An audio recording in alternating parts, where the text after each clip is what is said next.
Hello and welcome back, and that's right, today we're going to review QNAP's QTS 5.1 software platform. In today's Before You Buy, much like my other Before You Buys with a slight twist, today I'm going to give you 5 reasons why you want to consider QNAP NAS for your data and 5 reasons why you might not want to. A lot of my Before You Buys are traditionally focused on hardware. I'll give you a bunch of hardware attributes, good and bad, but this is specific to the latest software update from the brand, and consequently, as I'm sure you've looked at the time bar below, it's going to be a big video because we are going to cover a lot of stuff, and we've grouped it into 5 good and 5 bad. So I'm going to remove myself from the screen because frankly I've tried my best to put myself somewhere in this screen and it's impossible to not obstruct something, so I'm going to disappear for the rest of the video. But I'll also add that throughout the course of this video I will be hopping between 2 machines. We've got a 2 bay here and an 8 bay here, so we can show off different values without overtaxing the hardware too much. Most users that are going to be running this number of applications on any one system, it is just too many things, so do bear that in mind. And also, throughout the course of this video, we are recording with OBS as our video software here, and that is alongside network access to these NAS occasionally may drop the frame rate ever so slightly. If there is anything wrong when I deal with the QNAP side of things, I'll let you know, but apart from that, this is our Before You Buy. So let's crack on with number 1 of the reasons why you might be going for QNAP's QTS 5.1 platform.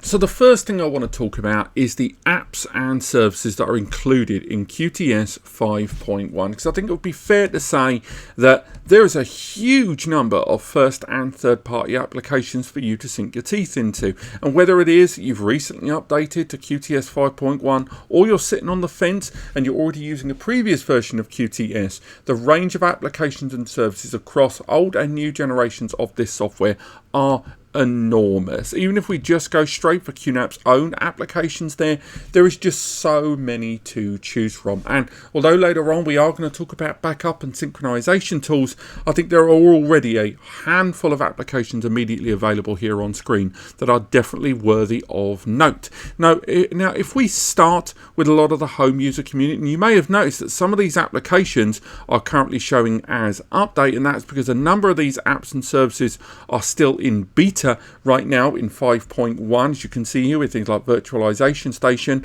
But again, you can set up a lot of these apps and services to update very, very quickly and automatically if you choose to either update when they are required or automatically update whenever you need them. There'll be more information and discussion on updates later on. But straight away, when it comes to the apps and services, when it comes to file management, things are pretty darn good. You've got the expected file manager application, as you would expect. And again, we're going to run that on 2 different QNAP NASes simultaneously. The more powerful one here on the left, and this one here, a little bit more of the integrated graphics on an Intel Celeron-based processor here. You've got the usual file station app there for you to sort of navigate all your files via the web browser, but of course you can use any number of several applications available to be downloaded for your desktop that can, and with mobile apps too, allow you to interact with the NAS in a far more tailored fashion there. But the other thing I'll highlight while we're looking at this is that's not the only limit. You've also got the option to use application services such as Q filing and Q search to navigate around your system a whole lot easier. Now, to put that into perspective, Q filing allows you to set preset parameters that will back up and archive data on the NAS periodically as per your own tasks and settings. So if you want to make sure that data over a certain age gets filed automatically, you can do that really, really easily and set it up to be automated from within the system. If you're looking for a more precise file within your system, you can go ahead and use AI-powered search tools and OCR text searches to search through your entire QNAP NAS system for specific files or even text right the way down to a document using a familiar search bar functionality. You can, of course, use the search at the top of the screen at the beginning to search for different files and formats and applications and services easily. And of course, you can use the search functionality built into the file manager very, very easily. All of that available straight away. But what if you want more tailored access? And of course, I'm talking more about multimedia users more so than anything else. Well, you guys are going to have a whole bunch of tools and apps at your disposal. So for example, if you are an audio junkie, you can utilize the Music Station application that can be utilized to categorize and catalog all of your audio media on this NAS. You can also stream it via DLNA or using remote and local based connections very easily using this app and controlling it all from this single interface. Once again, with a myriad of applications and services available for desktop applications and mobile applications too. On top of that, if you want to move away from audio, you can go into video and use QNAP's own Video Station application here, which has crawling of metadata using the IMDb and the TV database as well, both of which are available as add-ons within the App Center with no additional sign-up needed or licensing or API sign-ups to be able to get lots of information about the multimedia in your collection. So if you go for the TV shows and we look at Black Books here, remove that there, or just go back into the movie area there, we can find out a little bit of information about it. It's not going to rival Plex Media Server, but this does still allow you to use the mobile application for QNAP's Q Video tools and of course Q Music application we mentioned earlier on. But you can also use DLNA media tools as well as utilizing, of course, Plex Media Server if you choose to just access this multimedia in a far more third-party multimedia friendly way. On top of that, you can go into the photo application, otherwise known as QMaggie. And in QMaggie, what you have is an AI-powered photo recognition tool. In this, what you can do is utilize the power of AI to crawl your images, and then if there's pictures of people, you can catalog these people, give them names, and therefore you can upload decades of photos and start breaking down who's who in those photos. And when you upload photos later, it will continue to tag those same people, and you can create user groups, search for groups of people together, and bang them into brand new albums. But it's more than that. You can also use the AI to go ahead and find subjects. So for example, break it down into categories like food with subcategories that can also be searched, which means you can break things all the way down into different subcategories. And from there, if for example, if I was mad enough to want to create an album solely based on fast food, I can go ahead, select all fried food or anything to do with fried food in any shape or form, go up here and I can edit that, stick it in a brand new album, download them, share them with time management, password management, and validity periods. It's all built in there, all of which can be done very quickly and easily within this application. There's another photo application known as Photo Station, but it feels like QNAP are really putting all of their money behind this tool here, and it's a really versatile tool for managing your photos with the power of AI. And moving away from that, we can look at some of the other featured applications that are included within this platform. So if we head back into this, we've got a lot of applications that we're going to talk about later on with regards to storage management and backups. But if we go into the App Center here, we can see it all broken down and catalogued exceedingly well on the left-hand side. Apologies for the slight delay there. Sometimes when we're opening up some of these, we are overtaxing this network somewhat. But nevertheless, we will talk later on about some of these slight drops here when we're accessing certain things. But nevertheless, there is a wide range of different applications and services for managing your data in an efficient way, for managing your security in a very specific way, such as utilizing probably one of the most customizable turnkey NAS network management tools that I've ever used to create virtual networks and managing some of those VMs that live within networks, as well as the localized devices too, whether you upgrade or not. They're all customizable and configurable with quite a wide range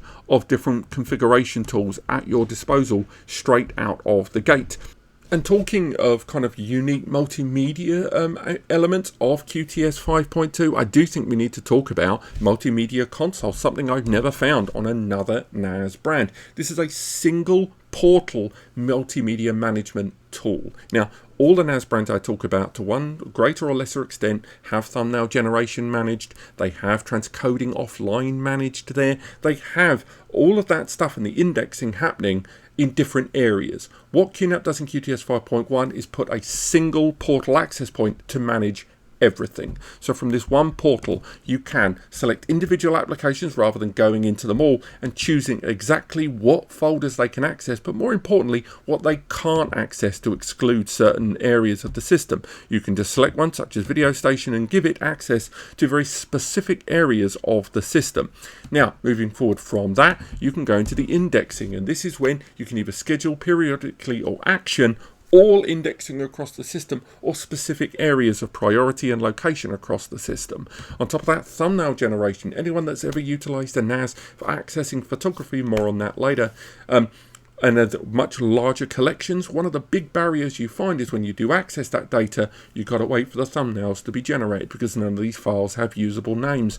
And thumbnail generation on this can now be scheduled periodically and with extra configurations to allow higher or lower quality thumbnails to be generated by QTS 5.1. And again, all of that on a schedule as needed. When it comes to the offline transcoding, a lot of that can be managed and overviewed here within the application, and you can update individual apps or change some of the permissions and rules of those individual applications easily from this single portal access point. It is literally the multimedia console. It is the single portal access point to manage the lot, all the while with the ability to overview and manage the AI that you're going to be running in your system at all times for things like the surveillance platform. Again, 8 camera licenses included, lovely stuff, and also the AI photo recognition for objects, faces, and more.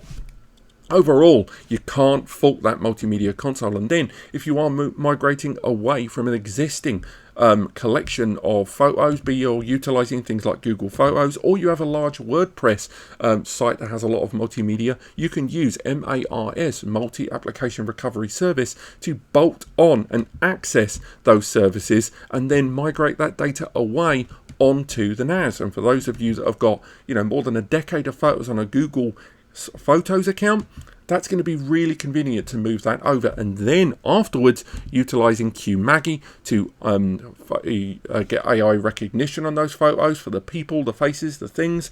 Then you can use the backup applications such as Hybrid Backup Sync 3 to start migrating and creating your multi-tiered backups of that.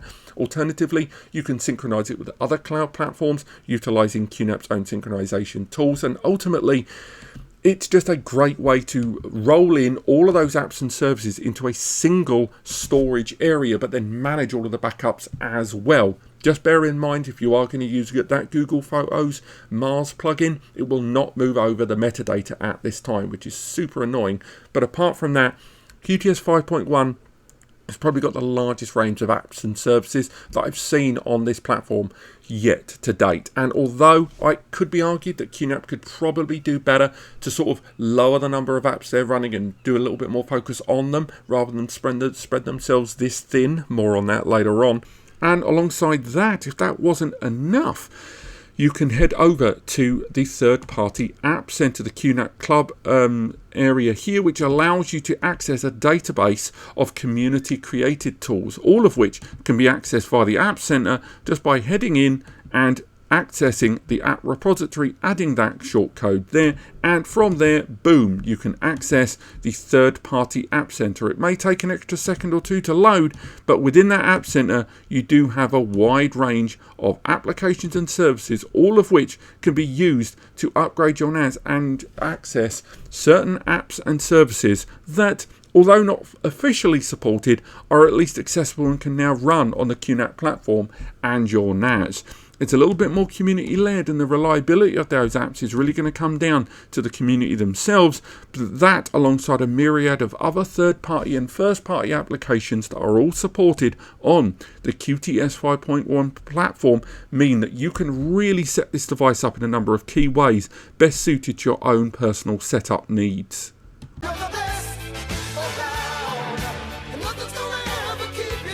The The next thing I'd love to give QNAP a lot more credit for in QTS 5.1 is going to be their handling of virtual environments. What do I mean by that? I of course mean virtual machines and of course containers. These are ultimately, let's stick with containers first. These are kind of like applications that can run without the host OS. They are customized sandbox little apps that can run in of themselves. And using Container Station, that's QNAP's application, you can attach this to any number of existing registries such as Docker Hub and Linux Containers Image Server. You can go ahead and start crawling those, or if you have new ones in mind that you found online, you can go in and add those really easily. And if you want to explore at any time, you can just search. If we type in the word Plex, we can go ahead and find any number of them there, all of which can be downloaded very easily and quickly to the local NAS, and then from there you can deploy immediately from the NAS itself. Containers can also be created from scratch if you choose, where you can create the whole application and either use a pre-existing Docker image that you've downloaded or one that you want to upload directly to the system itself. And again, it's very comprehensive. It has all of the configuration options you would like, as well as the options to duplicate them and back up and create kind of fallback positions there. And it's just a very well put together container application manager. Is it straightforward? Unfortunately not. It's not as user friendly as some of the other ones out there, but in terms of customization and configuration, it's very detailed indeed.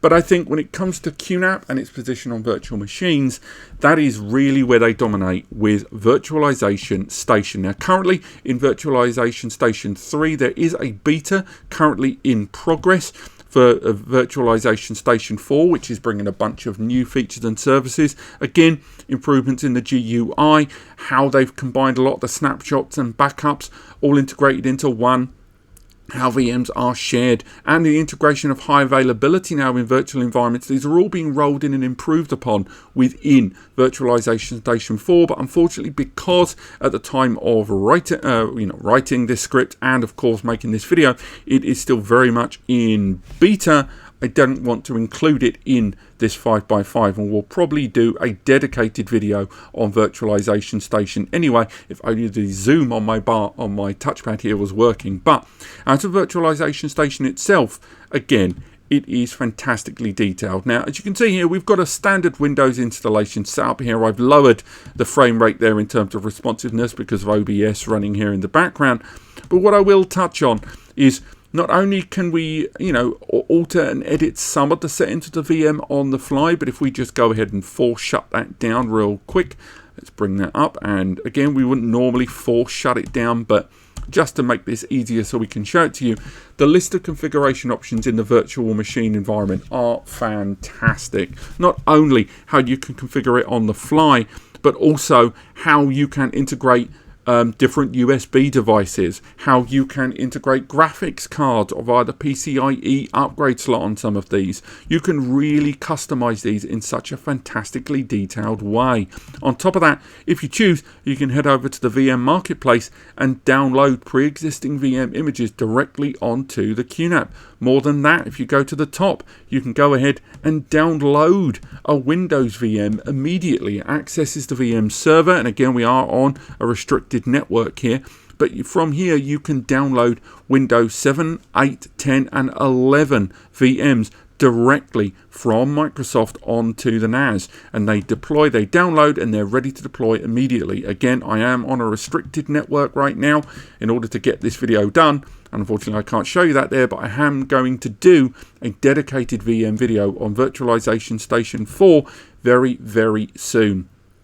I will also touch on that when you are running a VM environment on the QNAP NAS system, you can also use the tool Hyperdata Protector in conjunction with third-party VMs from running on VMware and Hyper-V to target those to be backed up and synchronized onto the QNAP NAS, giving you a bare metal fallback for these VM services out there and the VMs you may be running on them. It's lovely and detailed, and for the home labbers, the home brewers and those that like to experiment, you've then also got Ubuntu Station, which allows you, again, in one click to go ahead and download an Ubuntu VM, which can then be deployed from the QNAP NAS, remotely accessible, locally accessible, and with pure customization on the hardware that you want to assign to it.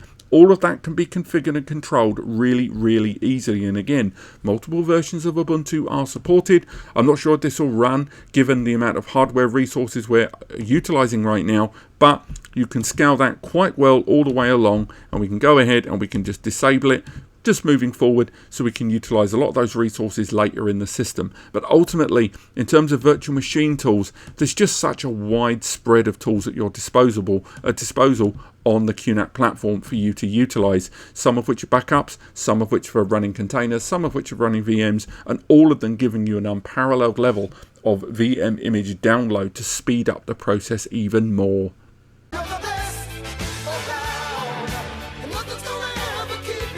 Another thing I've said before, and I will say it again, is the sheer scope of storage management that is built into QTS, and QTS 5.1 has scaled things up substantially further. So if we look at the storage manager here, they've revamped how the drives are shown on the system. A lot of that information all shown there on screen. Again, if we look at a large system like this one, there's even more data presented to us there. Now, on top of that, when we're going to the storage manager, we'll go back to that previous one there, when we want to create a volume, because we've already created a storage pool there, within the volume immediately there's a lot more customization on the QNAP platform about how you want this volume to be configured, if you're thinking long-term space to expand it later on or not.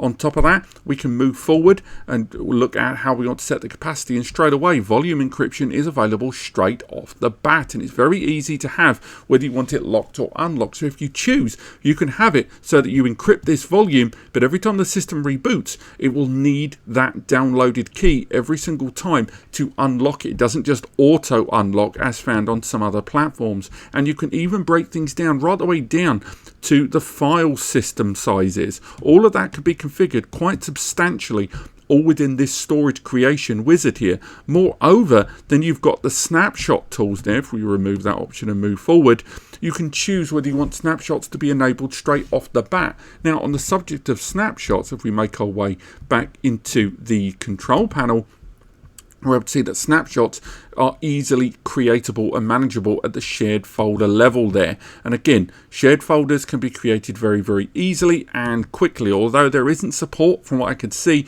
in 5.2, of write once, read many on the QTS platform, that is something that's on the QUTS platform. You can still encrypt it at the volume, at the folder level as well. Now, moving over to the snapshots, let's go straight over to the snapshots.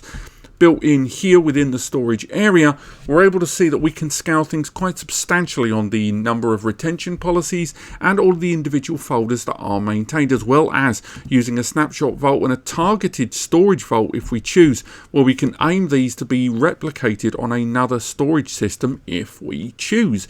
Now, staying within the storage manager, another thing worth touching on is when we go into the global settings, we've got a couple of other extra new options. You've got things like RAID resync, priority, and more. But what's really cool is their new predictive migration option. Now, predictive migration is where if you choose, you can select an empty, or you can use a blank drive in an available bay. And in the event that a drive starts showing poor health, and that is monitored via any one of these that you choose to use. You can choose whether you want to use Smart. You can choose, we've talked about it on the channel, choose whether you want to use WDDA. I personally wouldn't. iWolf Health Management and DA Analyzer, more on that in a moment.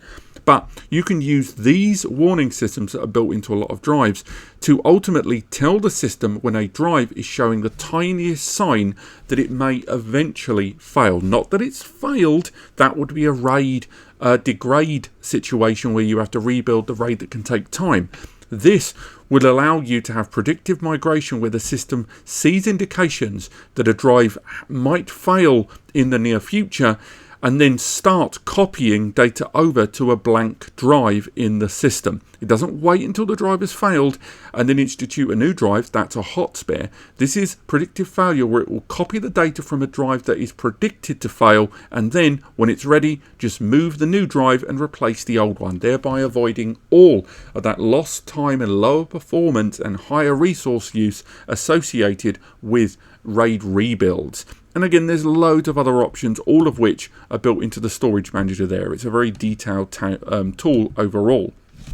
Now, on top of that, you've got things like the Drive Analyzer. Now, the Drive Analyzer tool is a subscription-based one, and I'm not as keen on it as I am on the failure prediction, but I think it would be fair to say it's still a reasonable tool at the data center level. And those of you that have many drives all running that need analytical data, that is something you can utilize to predict data drive failure on a much grander scale. But I still think drive predictive failure is still a lot more useful. Now, moving away from that, what about backups? What about synchronization? What about when you are not thinking of these high-end enterprise level values? Well, for that, I strongly recommend Hybrid Backup Sync 3. This is such a good tool, and I've been saying this for years. The sheer customization and scalability of this. Let's pick a file here on the NAS. If we go into this folder, we'll select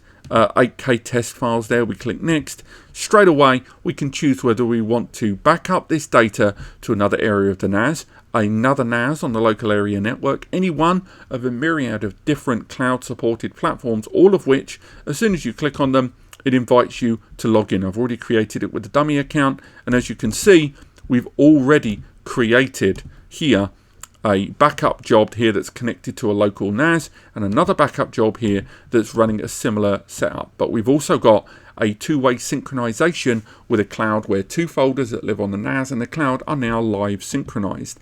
And the configuration that you can do with retention policies and more are absolutely fantastic. So for example, you can configure this at any time. You can schedule the task quite substantially with any manner of triggers if you choose. Version management will allow you to choose how many retained versions of this file that you've got over time. On top of that, you can do integrity checks, and you can even run filters and rules on a lot of these backups that allow you to only back up the file types, file sizes, and dates of files that you want to focus on the most. And all of these can be set over time or triggered at any time, as well as those cloud synchronization tools there that allow you to add cloud platforms that you may have and bolt them on either from another NAS remotely or connected via that cloud drive there with synchronization. Now, talking of synchronization of cloud, we can talk about hybrid mount. Now, this does not a dissimilar process that we just mentioned about synchronization. And as you can see, we've synchronized one cloud service there,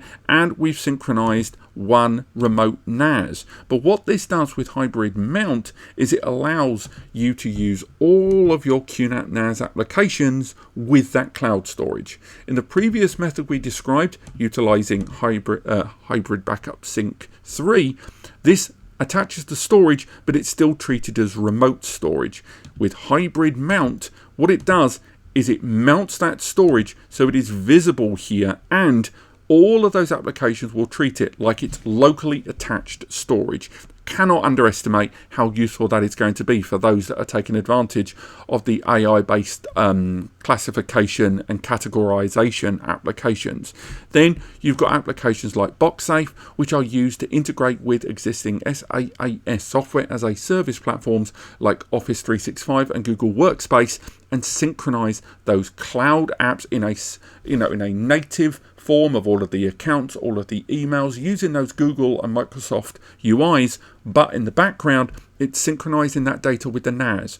Consequently, when your users, yourself or all of your staff members are accessing your Google Mail, your Google Docs, your Google whatever, what they're really accessing is the data on the NAS. The NAS is synchronized with the cloud in the background, and in the event that the NAS or that your office loses access to the internet or loses access to the Google Cloud, it doesn't matter, because all of your local users are just going to continue using the data on the NAS natively, because it's presented as native data, and when the internet comes back, the NAS will simply resynchronize with the Google or Microsoft cloud service and update all of that data accordingly.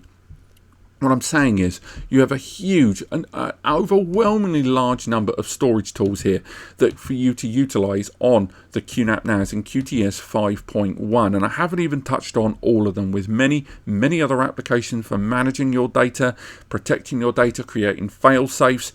It's all built in here, and it's so well put together. You got to give them credit for that.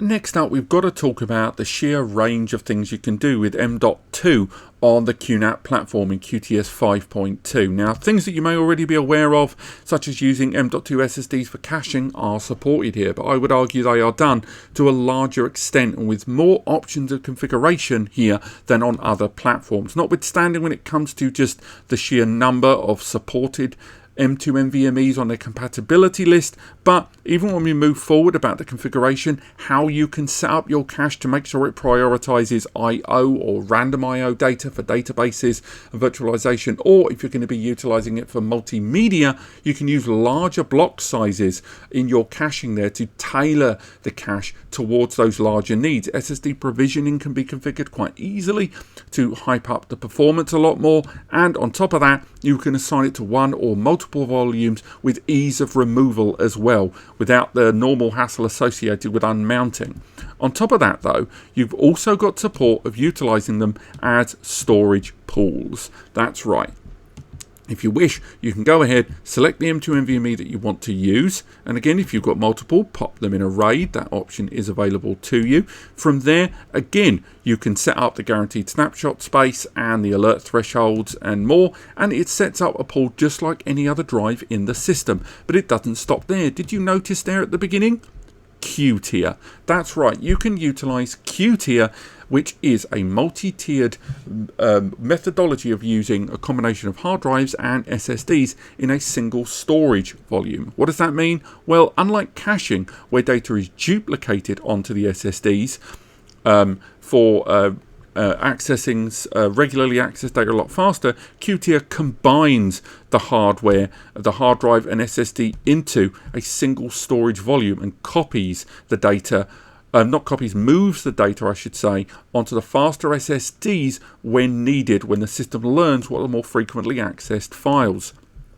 Now, it doesn't stop there when it comes to M.2, because what there is also support for on the QNAP platform is the support of AI upgrades. That is right. If you choose, you can install affordable AI upgrade M2 cards, which allow you to vastly improve a lot of that AI classification and clarification in photo management, in surveillance tools. There are multiple surveillance tools available on the QNAP platform that if you head into the App Center, unlike on some other brands where you need to utilize DVA appliances, say Synology there, or go for very specific systems for AI-related surveillance, on the QNAP platform in QTS 5.1, you can either use your native hardware in order to run AI processes such as facial recognition, AI item recognition, subject and more, but you can also use affordable $20 to $30 upgrades in M.2 form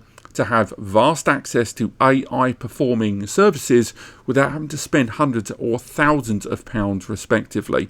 Lastly, you've got access to QM2 cards. QM2 cards from QNAP are a wide range of cards that can be utilized to upgrade your system in a number of different ways. So if we go to QNAP's own site and we look at their storage accelerator cards, we have a range of cards that allow you to add M.2's 10 GBEs and combination of Gen 3 and Gen 4 SSDs to your QNAP system. And all of those allow you to take advantage of all of the apps and services we've discussed, be it utilizing Q-tier to create those merged storage volumes of hard drives and faster SSDs working together, or utilizing for caching, or just standard class storage pools, or using those M2s for upgraded AI cards and more. M.2 support on QTS 5.1 is better than it's ever been.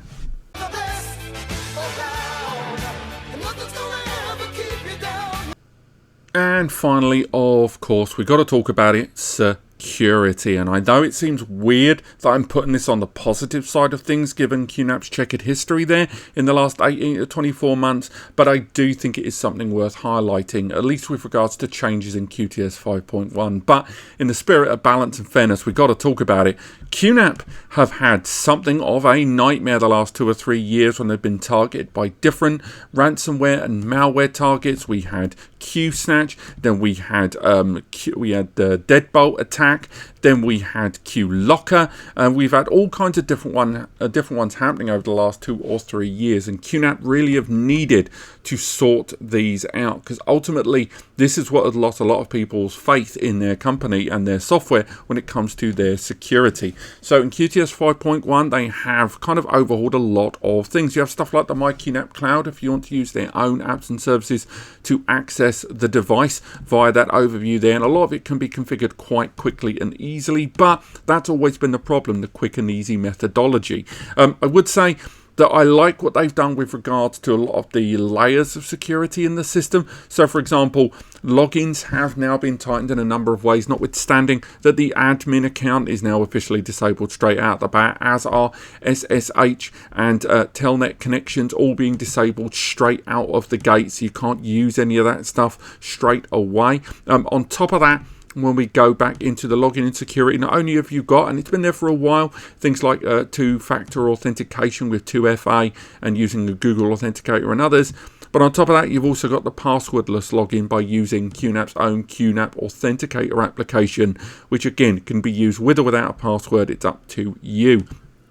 On top of that, you've also got the log me out of everything button now, which allows you to effectively click this to log you out of any other device that isn't the one you are on, including the one you're on if you choose. All of that localized in and accessible directly from the desktop there. On top of that, you've got support of third-party remote connection applications, which are now on their App Center and officially supported, such as TeamViewer and Tailscale, which will allow you to remotely connect with your QNAP utilizing those established brands that you may already kind of trust with the means to access your NAS easily, all of which again can be installed very easily from that App Center there. I know this is probably not going to be enough for everyone, and even when we look at the Security Counselor area that has got it's got the standard antivirus stuff there and the malware remover, and it's got the firewall stuff, all of which are actually pretty customizable and controllable, all of which, if you know what you are doing, are going to be very useful tools to have at your disposal.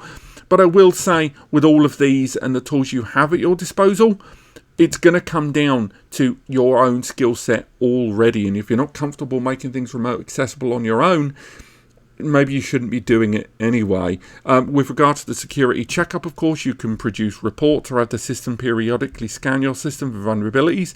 As you can see there, it's highlighting that one of my applications, the Log Center, has not been updated properly, or at least to the latest version, and that at the moment my QNAP allows applications without a valid signature, something I did in order to show you guys earlier the My QNAP Club installer.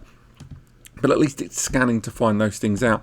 Once you combine that with things like the notification center, which can be tailored quite specifically to different actions, not just warnings and alerts that come through the system, but that can also be utilized by the system to notify you if and when certain actions happen around your system that you may need to know about, in terms of it being accessed, certain behavioral patterns by applications and services, all of which can be used to alert you of these things via a multitude of different means to be told about them. Overall though, I would still say there are going to be users out there that aren't going to trust the QNAP brand for at least a while longer in terms of network security, and although I have included it in one of my 5 reasons to go for the system, I did so because if you know what you are doing when it comes to configuration, you can't question the sheer scope of configuration tools at your disposal in QTS 5.1. Just bear in mind that when you do set it up, it helps if you know what you are doing.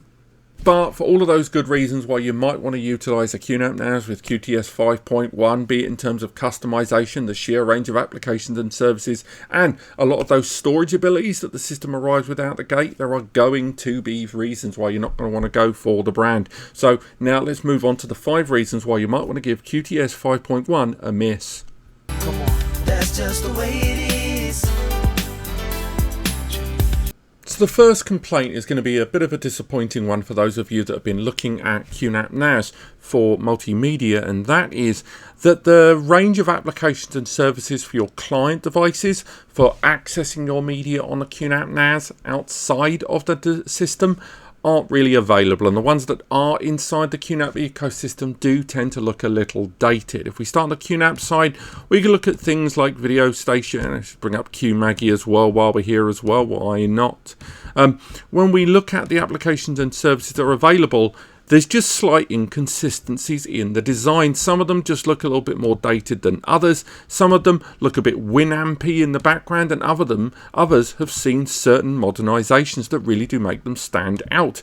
And it's kind of that lack of consistency against all of the multimedia apps really does end to a slightly dated versus in a kind of lack of fluidity in how the apps and systems run from within the QNAP system and how they look when you're browsing your multimedia. But it's when you're using client applications that things change. So most users, I think, would enjoy multimedia from the comfort of their sofa. And say if you're using an Amazon Fire TV, there's only one app currently available that is an official QNAP app known as QMedia, which has not seen a lot of updates. Even the reviews, the most recent review being June 2021, to allow you to access data on your QNAP NAS for multimedia purposes. And this is a single all-purpose tool that's meant to be utilized for music, for photos, for video. But even then, it's not really consistent with a lot of other things, and it kind of just looks a bit like an MB skin, really. And then when you go to the Android and iOS camp for mobile app, there's loads of lovely apps. But even then, when you use some of them, and we have reviewed them in the past here on the channel, there is just a distinct feeling of inconsistency. There isn't really a house style across them, and it does lead to slight conflict and incohesion. Whereas if you want to use, home automation and things like Google Alexa or Google Home, then you're kind of forced to use things like My Media, as there isn't an official QNAP app in those centers to be able to access your media in those means. And you end up being reliant on things like VLC, MX Player, My Media, Kodi, all of these tools. And even if you use things like Plex Media Server, you end up using those third-party tools to access your media, whereas the first-party tools just feel inconsistent and a little bit dated in their design by comparison. Come on, that's just the way it is.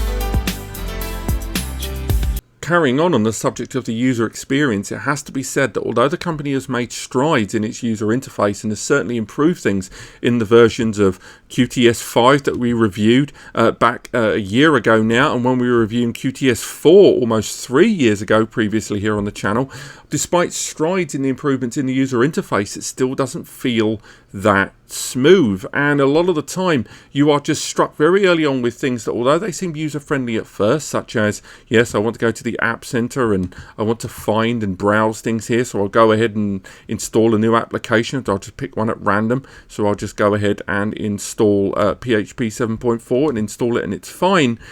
It's a lack of cohesion when you get deeper into the system, such as right now when you go into this lovely side menu here, which takes up nearly half the screen. And yes, I know it's my own fault for installing all these applications, but if we were looking at Synology, for example, where you would look at a start menu, and if we open up a Synology here in the background, case in point, open it up in a new tab, we can go into that menu and it does that single screen, which is over the top, sure, but then it goes away.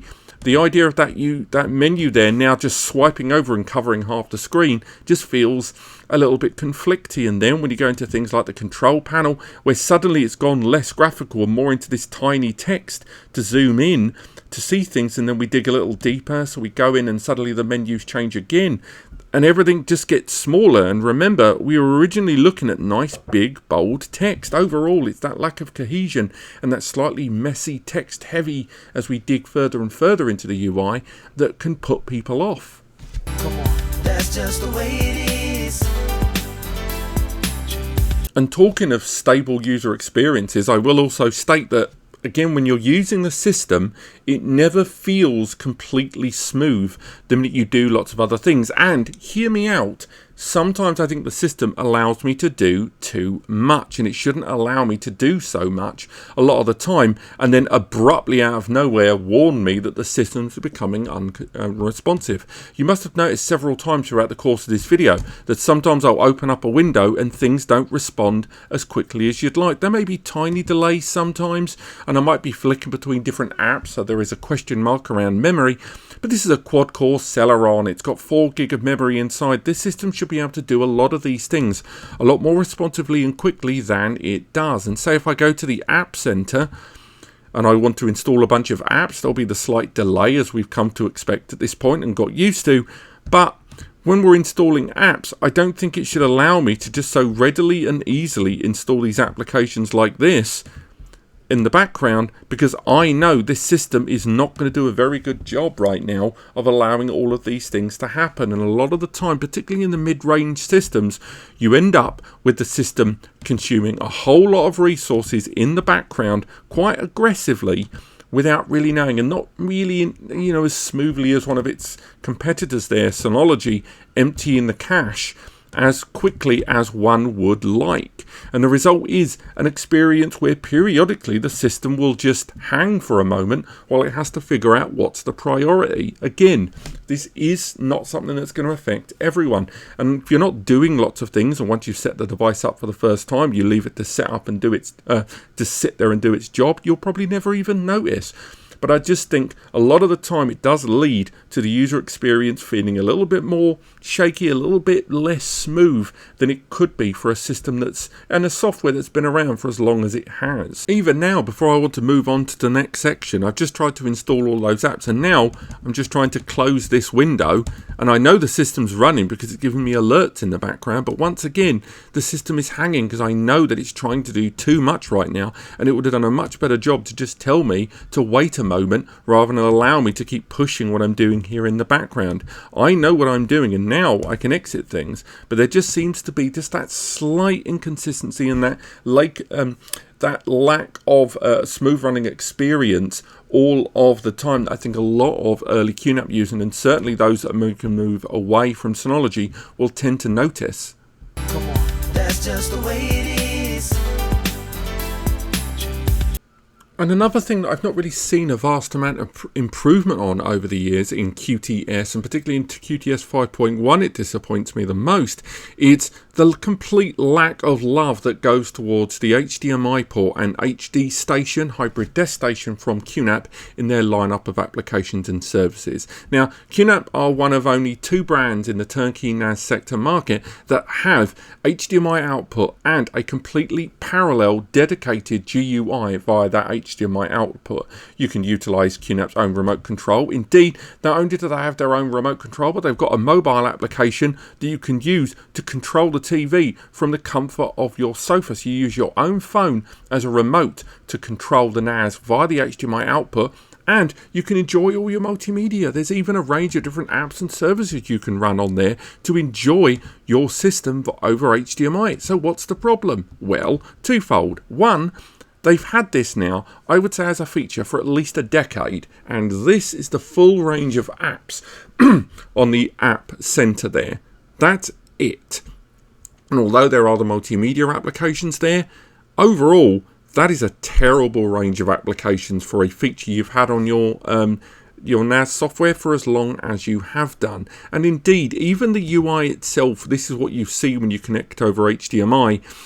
This is what it's looked like, again, for about the last decade. It's running its own parallel GUI, and I understand that probably the number of users that use it, QNAP probably see how many people access it, and therefore they have to decide how much funding they're going to put towards it. But it's such a shame when you know that you've got this HDMI output on your NAS that's got its own dedicated output there, and if you go over to the unofficial App Center, there are so many different apps and services being developed for this. Notwithstanding running Zoom from this, you can turn a QNAP NAS into a Zoom center point with a HDMI camera connected, an HDMI and HD camera connected over USB. You can run, again, a localized output for Jellyfin, for MB, for Plex. You can run Kodi on it with updates on those, and lots of other applications and games, all running from the HDMI output on the QNAP NAS. They've not removed this feature, but in QTS 5.1, they just seemingly, and I would say for at least 2 years, maybe even 2.5 to 3, they've completely taken their foot off the gas on the applications and services that are supported via that HDMI output, and not really done many updates to these applications as well. So overall, although a lot of QNAP NASs have got that HDMI output, and it can be used to good effect for virtual machines, for Ubuntu and some multimedia utilization, I would say overall it is long overdue for upgrades and improvements. Come on, that's just the way it is. Finally, my last criticism for QTS 5.1, and I've got to say this is something I think a lot of new QNAP users don't really know about, is just the extent to which you need licenses on certain products. Now, straight away, I did extol the virtues right at the start of this video about the 8 camera licenses that are included with QVR Pro. I even talked about a number of the applications we talked about today, the bulk of which do not require a license, or the system arrives with either a trial or at least a handful of licenses to get on with from, straight out the gate, which is good. But I think anyone that's ever used Android or iOS to look for applications in their app stores, seen something listed as download or free, and then you download it, and the first thing you see is a trial window or that you need to get a license immediately, that is off-putting. And unfortunately, there are just a lot of applications on the QNAP platform that require licenses to a greater or lesser extent. For example, scrolling down here, BoxSafe, that great app I mentioned earlier on to synchronize with Google Workspace and Office 365, it needs a license. If you want to take advantage of McAfee antivirus, and yes, that's more to do with McAfee than it is to do with QNAP, it needs a license. Yes, you've got those 8 camera licenses, but if you want to use QVR Elite on the ZFS platform, QUTS, or you want to use it on one of the QNAP NASs that doesn't have QVR Pro because it's running on an ARM-based processor, you only get 2 camera licenses instead of 8, and those other licenses are subscription-based, they're not lifetime. Same goes for QSearch, you need a license after a point. Hybrid mount, you can only have 2 connections before you need a license. QFiling, license. QVR Human, license. QVR Door, Face, license. So many licenses. Now, yes, a lot of these things you get a free couple of licenses at the beginning, and the majority of the applications I've talked about today do not require a license. But I don't think QNAP is loud enough, or at least clear enough, about the number of licenses that some apps might need for the average user. Or if I do want to go ahead and install BoxSafe, what I don't want to do is go into the App Center.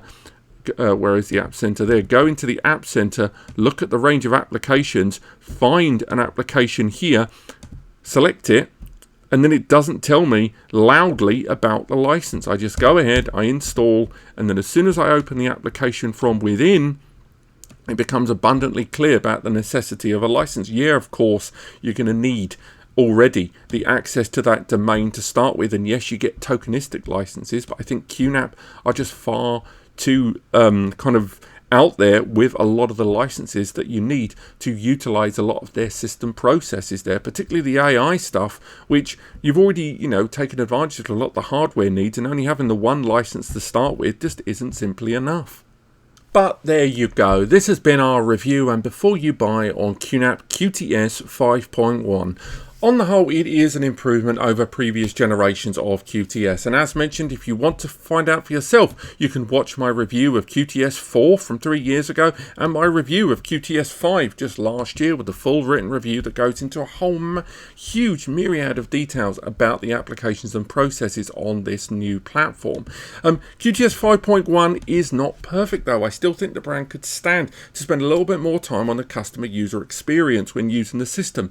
It feels a little bit too unstable at times, and I think it's nice that you've got the ability to do as much as you can in terms of customization and configuration, with the system trying to be whatever you need it to be. But sometimes that lack of guidelines and those lack of barriers that stop a user being guided along the way does lead to an inconsistent experience at times. And certainly there are certain applications along the way, such as HD Station and a lot of the media applications, that could really see upgrades in both their GUI and just general cohesion with the rest of the system. But you can't fault the sheer range of applications and services and ways to maintain and configure your storage, as well as be proactive about predictive and preventative failure of your data storage. Also, The way in which the system supports third-party brands is much broader than its biggest rival, Synology, not just in terms of its hard drive and M.2 SSD compatibility, but what you can do with those drives. Also, support of third-party cloud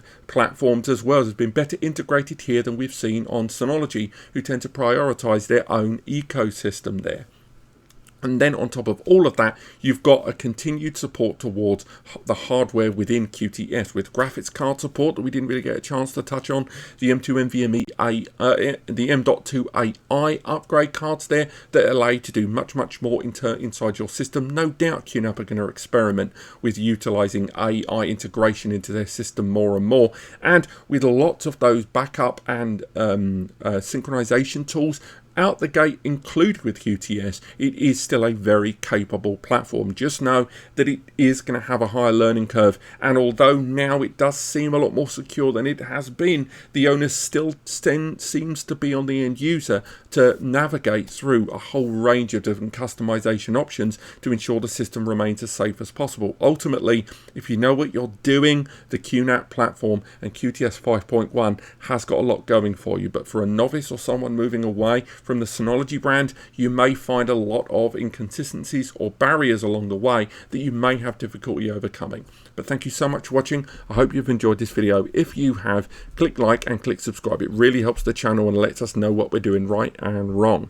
If you need free support, head over to NAS Compares. On the right hand side of absolutely any page on our website, you will find the big blue button for free advice. Click that and you can contact me and Eddie with that free advice you need for the right data storage you need, data storage requirements for your needs. You can also head over to our own community forum, Ask NAS Compares. You can also contact us on our Discord, and on top of that, if you want to, you can head over to Ko-Fi for a lot more expedited and kind of hands-on assistance in terms of utilizing our services there, such as our fast track support system, a consultation over Zoom, and you can join our memberships, which here allow you to get more influence and more information on the channel in the background, but also allow us a much faster way to assist you with a lot of our webinars, as well as a lot of our ongoing monthly Zooms and content polls. But apart from that, thank you so much for watching. If you've enjoyed the video and you're going to buy a solution of one of the products I talked about today,